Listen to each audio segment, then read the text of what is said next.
Imagine walking through a haunted house where everyone around you is screaming. Everyone except one person. This is the Waverly Hills Sanatorium in Louisville, Kentucky, one of the most famously terrifying haunted houses in America. Her companions grabbed each other, shrieked, and bolted. She walked straight ahead, laughing. She did not just ignore the monsters. She walked up to them, poked them, and studied them with pure, childlike curiosity. The actors whose job was to terrify people were confused. She was the only visitor who had ever made them uncomfortable. So here is the question. What kind of person walks through pure terror and feels absolutely nothing? Her name is SM, and deep inside her brain, a tiny structure that every other person is born with is simply gone. SM was born like any other child, curious, small, full of the usual childhood fears that every parent expects. But sometime in her early years, a rare genetic condition called Urbach-Wiethe disease quietly took hold inside her body. Urbach-Wiethe is extraordinarily rare. Only a few hundred people in recorded history have ever been diagnosed with it. The disease leaves visible marks, a roughened, waxy texture on the skin, a voice that grows hoarse and raspy over time, strange bumps forming along the eyelids. But the most devastating symptom is invisible. Deep inside the brain, the disease triggers a slow calcification. Mineral deposits form and harden, destroying tissue from within.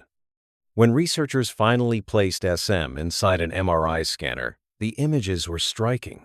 Where the amygdala should have been, there were only two perfectly symmetrical black holes.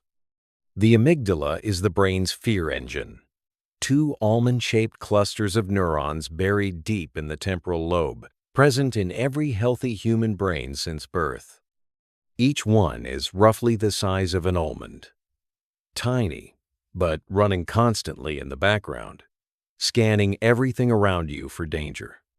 It sits in the temporal lobe, one on each side, tucked behind your eyes and ears, right at the crossroads of memory, emotion, and sensation.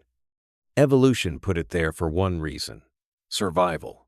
Animals with damaged amygdalae walk calmly toward predators. They simply stop recognizing threat. When you sense something wrong, the amygdala fires before your conscious mind has even formed a thought. It is faster than awareness itself. In milliseconds, it triggers a cascade. Adrenaline floods the body. Heart rate spikes. Muscles tense. You freeze, or you run, or you fight. SM had none of that. Her amygdalae were gone, destroyed by a rare disease, and so the cascade never started. Not once in her adult life. So the researchers did what any scientist would do. They decided to test it. First up, a pet store. They brought SM to a tank full of live snakes and watched to see what happened. Most people tense up just walking past that aisle. SM walked straight toward the tank and pressed her face against the glass. Then she picked one up. She held a live snake for 3 full minutes, turning it over in her hands, calling it cool. They tried a tarantula next.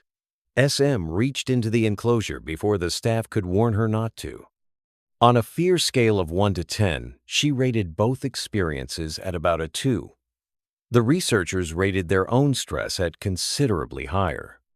Then came horror films, classic ones, slasher scenes, jump scares, the works. SM watched all of it with the calm interest of someone watching a nature documentary. The haunted house was the final test. Actors in monster costumes jumped out at her in the dark. She poked one in the head out of curiosity, and it broke character to back away from her. But the haunted house was just a game. What happened next time we look at her real life is something else entirely. SM's file reads less like a medical case study and more like a crime report. She has been held at knife point. She has been held at gunpoint. She survived a severe domestic violence incident that nearly took her life. She has been threatened with death more times than researchers could count. And yet, after every single incident, her behavior never changed. No new caution, no hesitation, no avoiding the places where bad things had happened. Researchers discovered she had a pattern.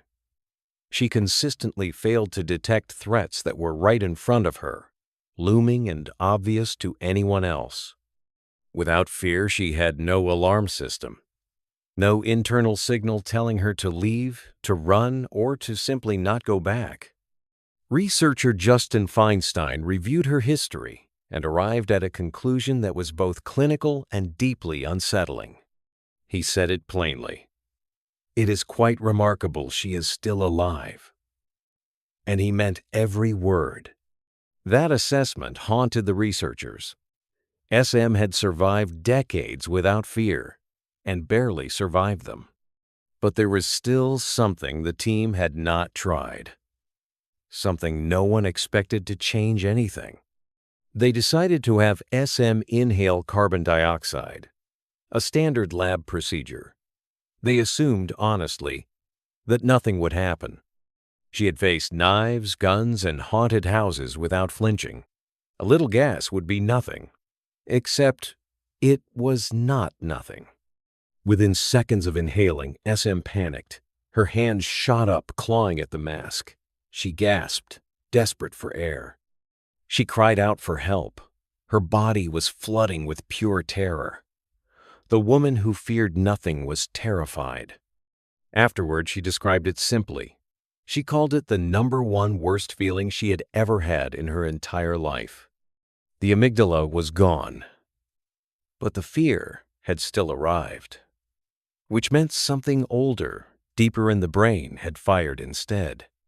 That second fear response, the one that bypassed the amygdala entirely, came from a structure called the periaqueductal gray. It is one of the oldest parts of the vertebrate brain. It does not think. It does not weigh options. It simply acts. Carbon dioxide flooded SM's lungs and bypassed every broken circuit. The body's panic alarm is ancient enough to exist without the amygdala at all. This tells us something profound. Fear is not a single system. It is a layered architecture built across hundreds of millions of years of survival. SM also showed us something unexpected about trauma. Most people who survive repeated violence develop PTSD. SM never did. Without an amygdala, her brain could not stamp those events as dangerous memories.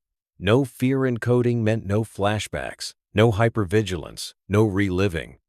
She also had no personal space. She would walk directly up to strangers, faces inches apart. Not rudely, just without the invisible boundary the rest of us carry automatically.